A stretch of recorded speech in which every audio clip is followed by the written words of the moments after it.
pasti orang di sekitar kita pasti pernah ya gitu bro, apa buang angin gitu. Waduh.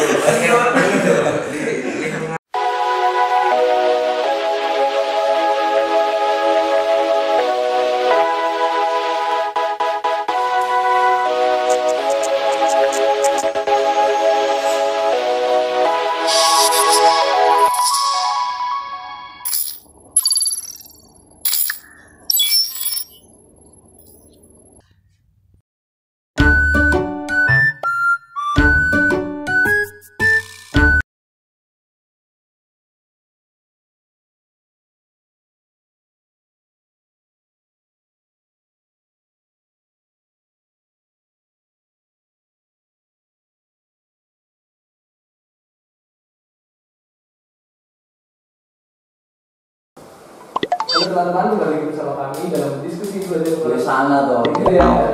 A few moments later. Shalom teman-teman, kembali bersama kami dalam diskusi pembelajaran Master Minggu ini. Dan kami di sini berlima lagi. Coba rame, ya. Monggo Master. Ya di sini kita boleh berlima lagi. Kemarin berlima, sekarang berlima. Iya. Ya. Di sini ada teman kita yang baru bergabung. Iya. Ada Johan ya.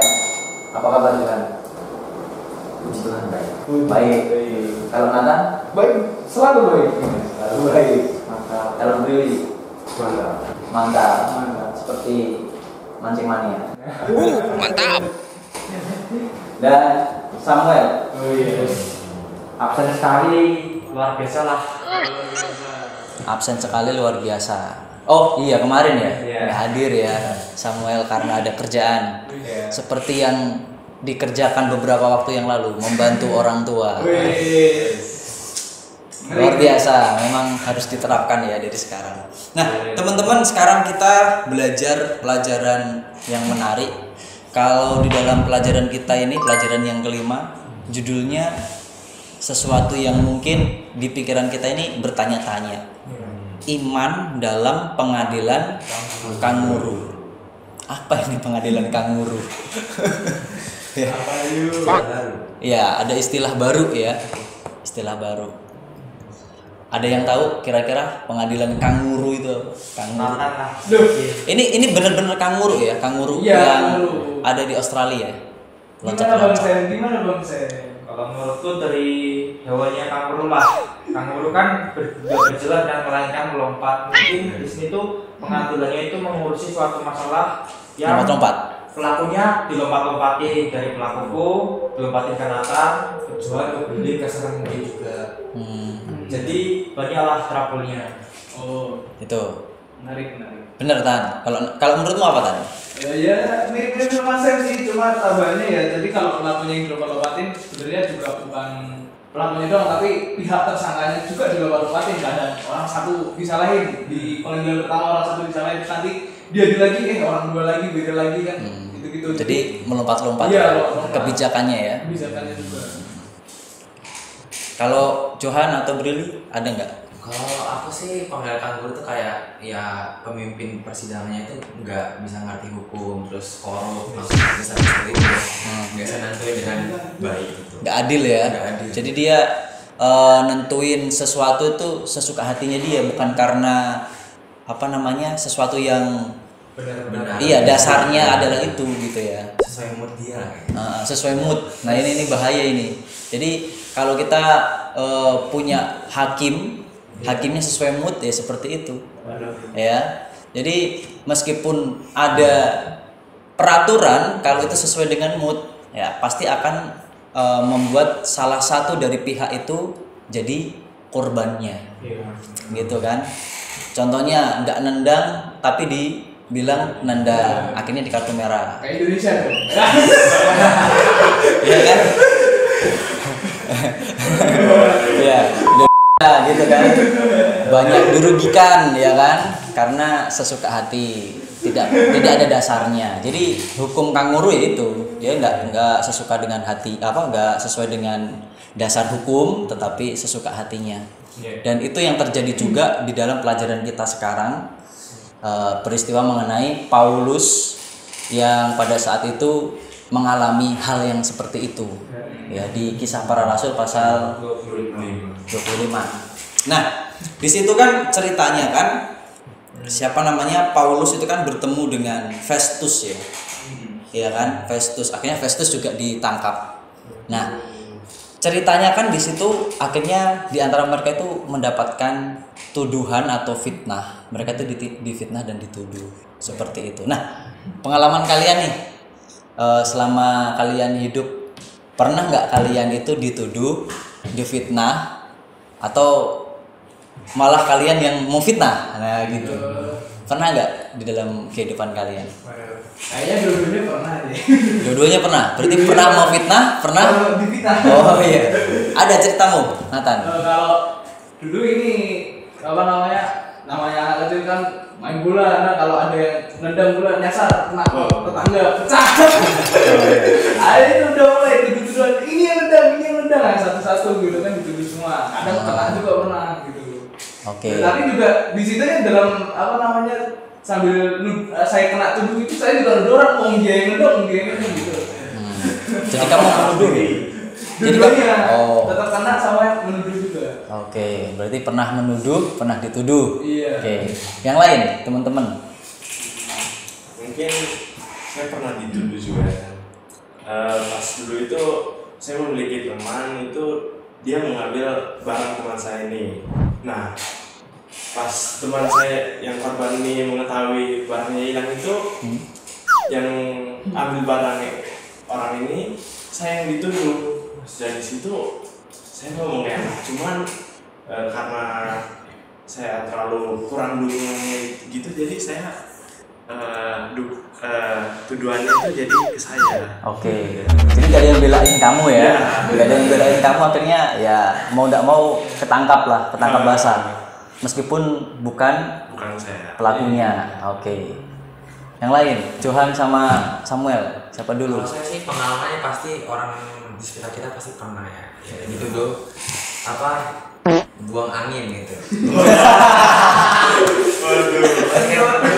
Di lingkungan pertama itu pasti kan pernah bawa apa nih, bawa apa? Iya benar. Kamu buang angin ya, kamu pasti tidak gitu. Padahal saya bukan pelakunya gitu.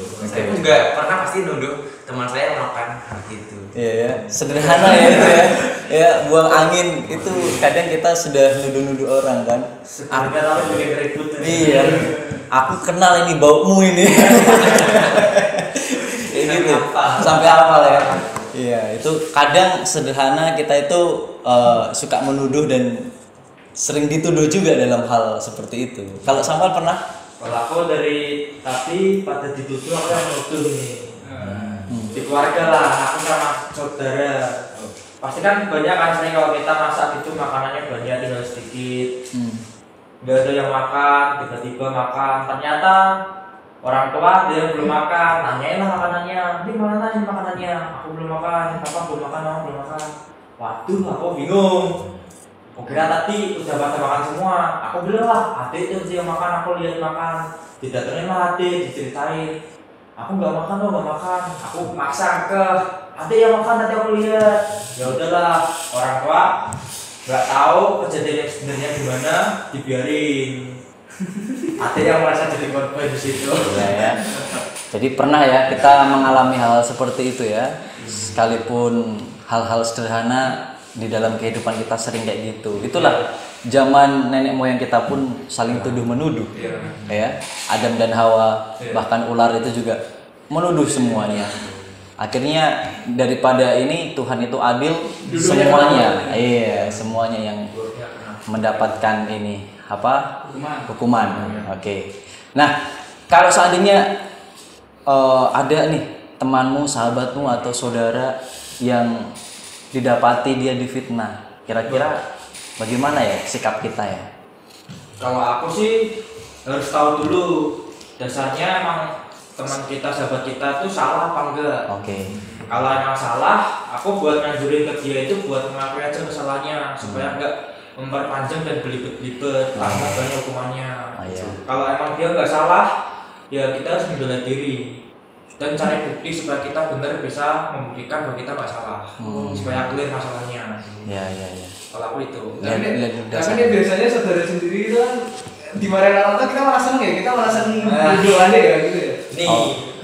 Ya kalau saudara kita ya Iya. dimarahin orang tua malah kita malah senyum-senyum gitu ya. Kamu juga rasain, tapi kan pertanyaannya kan teman Iya. atau sahabat ya Iya. saudara. Ya kalau dalam hal mungkin di rumah ya itu kan hal sederhana ya, kita mungkin senyum-senyum karena nggak vonisnya itu nggak sampai terlalu berat. Iya. Tapi kalau teman kita mungkin di sekolah itu berat juga kadang, bisa jadi dikeluarkan dari sekolah, itu kan berat juga. Kalau seandainya dasarnya benar seperti yang dibilang tadi ya, kita patut untuk membantu, membela, mencari bukti-bukti seperti itu. Tapi kalau enggak ya ini mungkin yang lain hampir sama ya kayak gitu ya jawabannya ya. Jadi kita harus lihat dulu dasarnya nih gitu, sama seperti pelajaran kita ini. Paulus juga menolong mereka karena dia lihat dasarnya mereka itu apa, benar atau enggak gitu kan. Kalau benar dia bela ya kan. Jadi tahu nggak ceritanya teman-teman, singkatnya gitu. Ayo teman-teman. Singkatnya tahu, mungkin kalau lebarnya Nathan yang lebih Aduh. tahu. Berarti kita lebih dengerin yang lebar ini. Iya, singkatnya nggak jelas dong, nggak masuk. Yang lebar Nathan nanti. Gimana Tan? Ceritanya Tan? Ya jadi ceritanya di pelajaran kita sahabat ini minggu ini yaitu kita belajar bagaimana Paulus ini dilaporkan lagi sama orang Yahudi. Jadi kan tau lah orang Yahudi kan benci banget sama yang namanya orang Kristen. Karena mikirnya kan meninggalkan tradisi nenek moyang, terus menyelewengkan ajaran dan lain sebagainya. Nah, karena posisinya Yahudi ini dianggap banget sama orang Roma kan, karena di wilayahnya juga religiusnya khususnya kan berpengaruh besar di kerajaan Roma. Nah, jadinya orang Yahudi ini bisa menggunakan orang Roma jadi kayak gimana ya? Jadi tamengnya mereka, jadi backingannya mereka itu orang Roma gitu. Nah, jadi menggunakan itu Paulus lah karena dianggap tidak sesuai diadukan sama pengadilan Roma dan kalau di pasal ini pengadilannya itu Festus ya kan.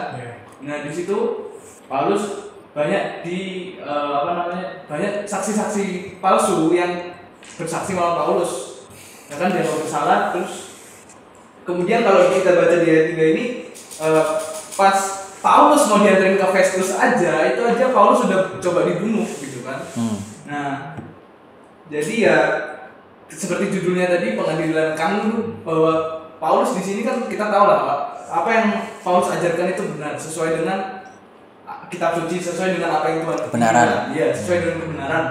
Nah, cuman karena ada yang tidak suka tadi, dan jadilah dituduh tadi, difitnah tadi. Gitu. Oke. Begitu ya ceritanya ya, teman-teman ya. Ada yang mau nambahin? Mungkin.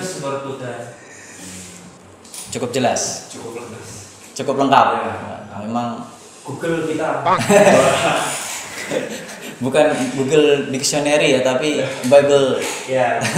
Bible kamus.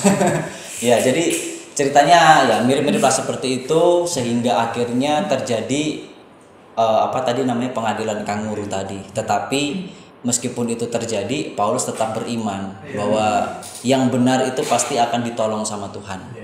Ya kan? Nah, di dalam kehidupan kita ini bahkan Yesus juga mengatakan menjelang kedatangannya di akhir zaman akan juga terjadi kepada umat-umatnya, ya, baik itu nanti fitnahan, kemudian penuduh-penuduh yang membuat kita akhirnya jadi orang yang tertuduh gitu kan. Nah, kalau seandainya itu terjadi nih di zaman kita nih, di akhir zaman ini, kan kita juga percaya bahwa kita adalah umat yang menanti kedatangan Tuhan, ya kan, yang kedua kali. Nah, sebelum itu terjadi akan tampil orang-orang yang seperti ini, mungkin menuduh kita, kemudian memfitnah. Nah, sikap kita bagaimana dengan hal itu? Kalau seandainya ada tampil orang-orang yang mengajarkan ajaran yang mungkin berbeda dengan kebenaran, kira-kira sikap kita gimana untuk menanggulangi hal-hal seperti itu? Gimana tuh abang-abang? Nathan dulu lah. Duh. Ada Terakhir lah. Oke, Nathan terakhir. Terakhir. Brili, gimana kalau kamu Brili? Mungkin kita bisa meminta pertolongan kepada Tuhan dengan cara berbanyak berdoa agar kita dikasih iman yang kuat oleh Tuhan. Oke, berdoa ya. Ya. Rajin berdoa di akhir zaman. Oke. Johan. Kalau aku sih banyak-banyakin baca kitab suci sih, kitab itu supaya kita tuh punya kayak keyakinan bahwa kita tuh walaupun dituduh atau difitnah, kita tuh tetap yakin Tuhan itu akan menyelamatkan kita seperti Paulus ini. Jadi banyak-banyak belajar firman Tuhan ya. Kalau Samuel. pelajaran sekolah sahabat dewasa, Iya. Baru mau saya sampaikan tadi. pelajaran yang lalu itu Iya. mengenai hal itu kan. Membela kebenaran. Nah, kebenaran itu apa? Kalau firman Tuhan katakan dalam Yohanes 17 ayat 17 itu, firman-Mu adalah kebenaran. Jadi dasar kebenaran itu adalah firman. Dan kita tahu firman itu di dalam Yohanes 1 ayat 1, firman itu Ada mulai ada firman itu apa? bersama-sama. Dan firman itu adalah Allah itu. Iya, artinya firman itu adalah Allah. Allah. Firman itu adalah Yesus itu. Nah, jadi kebenaran itu adalah firman Tuhan, kebenaran itu adalah Yesus, kebenaran itulah hukum Tuhan. Meskipun nanti muncul perintah atau hukum-hukum yang lain, yang harus kita pegang adalah hukum Allah itu. Ya kan? Kita tidak tahu nanti kedepannya gimana, apakah ada undang-undang yang memaksa. Kalau memang ada, ya kita tetap pegang yang benar itu seperti Paulus. Jadi kembali ke firman Tuhan, berdoa. Kalau Samuel, Kalau aku sih mencari tahu kebenaran, bukan berarti kebenaranku yang sekarang itu salah. Tapi aku tahu pada dasarnya aku atau seorang Advent. Nah, aku udah mengikuti dari awal dan mencari wawasan yang lain tuh seperti ajaran yang lain. Aku melihat ajaran mereka, membandingkan atau enggak melihatlah perbedaan dari ajaran kita sama ajaran mereka. Aku mungkin tahu lebih benar mungkin kalau pandangan kita, bisa jadi pandangan kita itu lebih benar ajaran kita, mereka pandangan mereka sendiri. Tapi aku harus tahu lah, kan kita kan udah memasuki masa remaja juga kan, bisa memilih. Nah, kita harus benar-benar memilih itu yang bagi kita yang terbaik. Nah, contohnya aja kita beribadah lah, mengikuti beribadah supaya kita jangan yang terbaik, yang apa itu? yang paling benar. Oke. Karena baik belum tentu benar. Betul. Yang paling benar. Nah, yang paling benar kita ikutin, kita perbanyak iman kita. Kalau kita contoh saja, kita mendapatkan percobaan. Atau kan dapat percobaan kan bisa membuat kita jauh dari Tuhan, melencengkan dasar kita kepada ajaran yang lain. Nah, itu harus dicegah juga, bahwa Tuhan memberi percobaan itu mengatas kesetiaan kita kepada Tuhan, bukan malah kita menjauhi Tuhan. Kita harus was-wasnya itu kayak kita harus memperkuat iman kita melalui pergumulan juga bisa. Oke, berarti kalau diambil kesimpulan dari apa yang dikatakan Sam adalah mungkin secara literasi atau kita mungkin bisalah membaca hal-hal yang lain, tetapi biarlah semuanya itu dasarnya adalah firman Tuhan. Ya, karena kita harus beriman di situlah. Bahkan pandangan Kristen pun mengatakan kita harus sholat skriptura. Ya, pusatnya di firman Tuhan, karena firman Tuhan adalah kebenaran itu. Sekalipun ada sesuatu yang baru yang kita baca, tetap harus dasarnya adalah firman Tuhan. Kalau Nathan terakhir kesimpulan atau kesimpulan aja lah, nggak ngapain-ngapain. Udah bener semua soalnya. Ya kan tadi salah satunya kan kita belajar firman Tuhan lagi, kembali kepada kebenaran. Gimana kita mau membela tuduhan yang dituduhkan kepada kita kalau kita nggak tahu kebenaran yang kita pegang kan? Jadi ya kita perlu satu tadi belajar tentang firman Tuhan, dan kemudian kita perlu berdoa juga, karena kalau semuanya itu bisa dilakukan hanya di dalam Tuhan. Di luar Tuhan kita tidak bisa apa-apa. Ya kurang lebih gitu sih. Ya. Oke, jadi apa ya? Intinya adalah di dalam kehidupan kita ini akan ada masa di mana ya hal-hal seperti itu akan terjadi. Fitnah akan semakin besar, tuduhan akan semakin besar, ajaran-ajaran juga akan semakin berkembang. Ya. Tapi biarlah di dalam kehidupan kita menjelang akhir zaman ini kita tetap setia untuk membaca firman Tuhan, berdoa juga perlu. Karena komunikasi yang paling baik adalah Berdoa di dalam kamar. berdoa di dalam kamar. Nah, komunikasi yang paling baik adalah dua arah. Kalau saya bicara harus ada feedback, lawan bicaranya ngomong, gitu kan. Nah, kalau kita bicara kepada Tuhan lewat apa? Lewat doa. Terus Tuhan berbicara kepada kita lewat apa? Lewat firman. Jadi hanya doa saja tidak cukup. Harus berdoa dan juga baca firman Tuhan. Itu. Jadi itulah supaya kita tetap berada dalam iman sekalipun kita berada dalam pengadilan kanguru itu. Ya, kita tetap kuat nanti karena dasar kita adalah firman Tuhan seperti Paulus. Dia tetap membela. Bahkan Paulus katakan apa? Kalaupun aku dihukum mati, sekalipun kebenaran saya pegang, saya tetap rela. Makanya akhirnya dia sampai buat tulisan kan? Apa dibilang? Mati adalah keuntungan. Nah itu, mati adalah keuntungan karena di dalam Tuhan dia. Begitu. Jadi inilah pelajaran kita. Biarlah kita tetap kuat di dalam Tuhan, di dalam iman, dan jangan lupa untuk belajar terus dan berdoa. Gitu ya Bang Sam. Kita berdoa ya. Kita minta Nathan lah berdoa. Kita sama-sama berdoa. Tuhan kami surga, Tuhan di dalam Bapa, kami mengucap syukur atas segala berkat-berkat-Mu pada kami sehingga pada saat ini kami dapat bisa berdiskusi mengenai pembelajaran konversi kami, dan dalam melalui pembelajaran ini kami bisa diajarkan untuk selalu mencari kebenaran, mempelajari kebenaran-Mu, dan supaya ketika kami dihadapkan dengan percobaan-percobaan dan juga pengadilan kanguru yang terjadi dalam hidup kami bisa menghadapinya dengan baik, dan semuanya itu demi kemuliaan bagi nama Tuhan. Tuhan, sekarang kami sudah menyelesaikan belajar konsen kami pada minggu ini, dan biarlah diskusi kami bisa menjadi berkat bagi orang-orang yang menonton Bapak. Bila doa dan harapan kami, dan terus kami berdoa, amin. Amin. Baik, inilah pelajaran kita. Sampai berjumpa di pelajaran berikutnya. Kiranya teman-teman yang ada di sini sehat-sehat. Pemirsa yang menyaksikan juga sehat-sehat, diberkati oleh Tuhan. Sampai jumpa, kiranya Tuhan memberkati. Bye.